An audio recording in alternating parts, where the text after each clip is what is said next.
guys, this is Nick with Geeks with Cash, and this is your next Collectables. I'm super excited to bring this one to you. I just literally got this for Christmas, and I couldn't be happier. This is the Star Wars Black Series Hyperreal Darth Vader. Now, the thing that makes this thing special, other than the fact of its size scale being more like 1/12 rather than 1/6, is the fact that it has a built-in metal skeleton, which means you don't have any joints on the outside. They're all built on the metal frame that the whole thing is built around. So what we're going to do is we're going to go and open this up a little bit so that you guys can see this. So you guys can see he's quite a bit bigger than your average Black Series figure, and he's quite a bit more detailed. He comes with his lightsaber. He comes with, as you can see over here, like a little force blast thing. He comes with multiple different hands through here. And if you probably can't see it from this angle, but over here in the corner is the little light blast thing over here. He also comes with like basically a stand here for various different poses and things like that. You can see he's got most of his iconic poses from the film already shown on some of the pictures on it. So if we close this up and turn this around, you'll be able to see kind of what I'm talking about with the skeleton and just kind of some of his posability. They've got him kneeling in front of the Emperor, and you can see here where they're showing like kind of the metal piece here, where that's the internals of the actual figure. So as we get in here, I expect this guy to have an amazing amount of posability. I expect the sculpt to be spot on, and the fact that he comes in at a sub $70 price point, at least he did around the holidays, is pretty phenomenal for this kind of figure. Now, he is quite a bit more expensive than the normal Black Series figure, but he is roughly double the size, and it looks like he's going to have significantly more posability. So we're going to check both of these out and see how true that really is. So stick around. So guys, here he is just straight up out of the box. Some of the things to point out is he actually is kind of almost rubberized. It's kind of weird. I don't know if you guys ever played with some of those old like Stretch Armstrong or some of like the glue figures. They had some of like the rubber feel to them. Some of him actually has that texture. It's kind of bizarre. Like his feet, which you can't see very well in frame right now, have that kind of texture. Let me try to pick him up so I can show them to you. Right here is kind of almost rubberized. It's kind of bizarre feeling. And then he's got his hand with his lightsaber, and the lightsaber actually has pretty good detail. He can't hold it very well. I say he can't hold it very well in the hand, and then he holds it fine. But you can see here, and there's the lightsaber, and it's actually got quite a bit of good detail on it. I mean, it looks exactly like his lightsaber does from the movie. On top of that, you got his chest plate here, which has good detail on it. These parts right here, which have the same detail on it. This is also rubberized. This is a nice kind of painted enamel to get that shine from his helmet, the same way with his shoulder pads, which actually kind of move a little bit, which gives him more range of motion in his arms. Now, his arms feel a little strange to move at first. I think it's because I'm not seeing the joints, so I'm unfamiliar with how to move him in the appropriate poses. So we're going to see how much better he gets. But his cape and his shroud here are both cloth. So overall, the quality of the figure just upon initial opening is pretty phenomenal. Now, he does come with some more accessories on it. This is the Force Blast effect I was telling you about that fits into one of his hands. You can see the peg there. That actually fits into this hand here.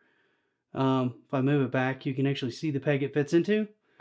He actually has this hand here, which is more for him to do his Force grip pose.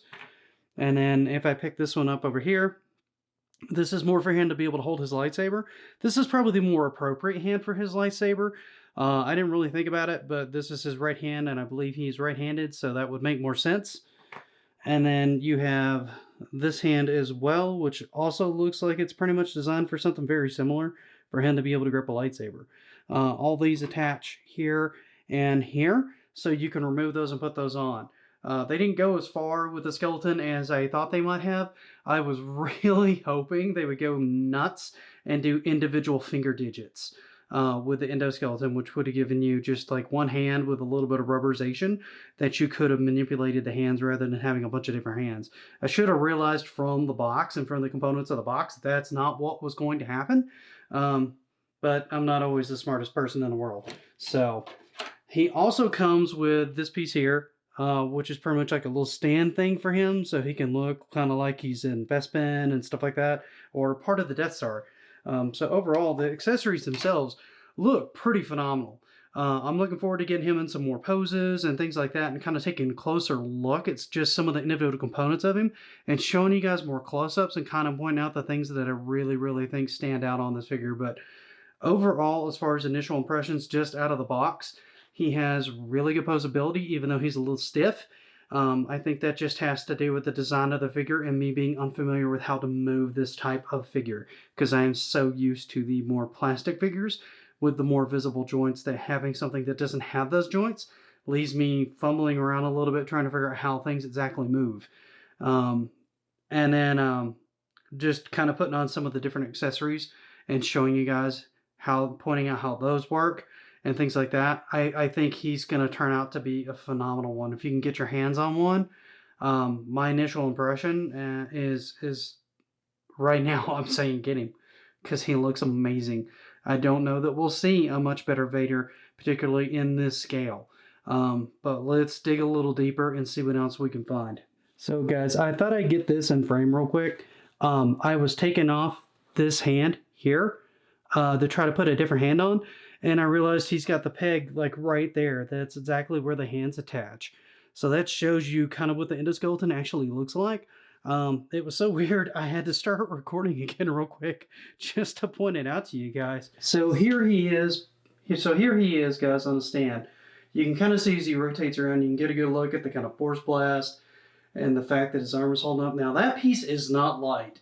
So the only reason he can hold that is because it's a metal skeleton. But you can actually see his cape, and you can actually tell from him rotating around that it's cloth. And it just drapes really, really nice along his back.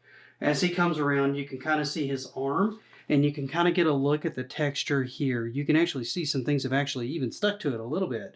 But overall, the quality of this and the arm plates and the helmet and everything like that is just freaking amazing. I'm looking forward to getting into some more poses on it and kind of showing you guys some of those. But this first initial pose with him with a force blast is just amazing looking. I am so super impressed with this guy right now, guys. I can't even express how cool this guy looks right now. These pictures just are not doing him justice. I'm going to try to get some close-ups and put those around here so you guys can kind of see some of those too. But right now, I am super duper impressed. Let's cut for a minute and I'll show you some others too. So here we are again, guys. Sorry to keep bombarding you guys with like rotating shots of this guy, but I can't get over how easy he is to pose. The only part of him that's hard is getting some of his hands on. Like the hand that's holding his lightsaber was a beast to get on. The rest of him, just the more I play with him, the easier he is to move around and the cooler he looks. If you are a Star Wars fan and you are a Vader fan, I'm talking 436. We're not talking prequel stuff. We're just going to forget that happened. Then you kind of owe it to yourself to own this guy. If he is almost the only Vader you own, I think he is 1000% worth owning. I'm going to try to get him in kind of his kneeling pose just to show you guys how far down he can bend and maybe even get him on his normal stand. But, I mean, right now, I can't think of another figure that has represented Vader in the way that this one has represented him any better, like, at all. I don't know that I have a reason to buy another Vader unless something starts to happen to this one, like some of the rubber or whatnot starts to crack or fade or even split or anything like that. Right now, it seems pretty durable because I've had to apply a decent amount of force to get some of the hands to pop onto those peg joints that I showed you guys earlier. But other than that, he's just amazing as far as the figure goes. Stay tuned, guys. I've got some more to show you with him as far as his posability goes. I'm super stoked here. So here's Vader in his kneeling pose. Full disclosure, to get him to rotate on the stand and hold the pose, I did take one of NECA's clear stands and put it on his left foot. Those do work with this figure. It takes a little bit of force to get it on there, but no more so than you have to do than any other figure. But the fact that he can kneel like this, and he can stand like that on his own, but the motion that I had with my particular stand isn't smooth enough to allow him to stay standing while he rotated. So I made that concession. So if you guys are trying to do a shot like this, you can see as it comes around, he's got that clear stand underneath him. That's something you may want to actually do, is to get some of those. They're relatively cheap. They're about $15. You can get them on Amazon. Just look for clear stand 6-inch figures, and those work with this guy too. The peg is roughly the same size. But as you can see, he can kneel, he can hold a saber, he can do his force blast. He's got multiple different hands and attachments on it.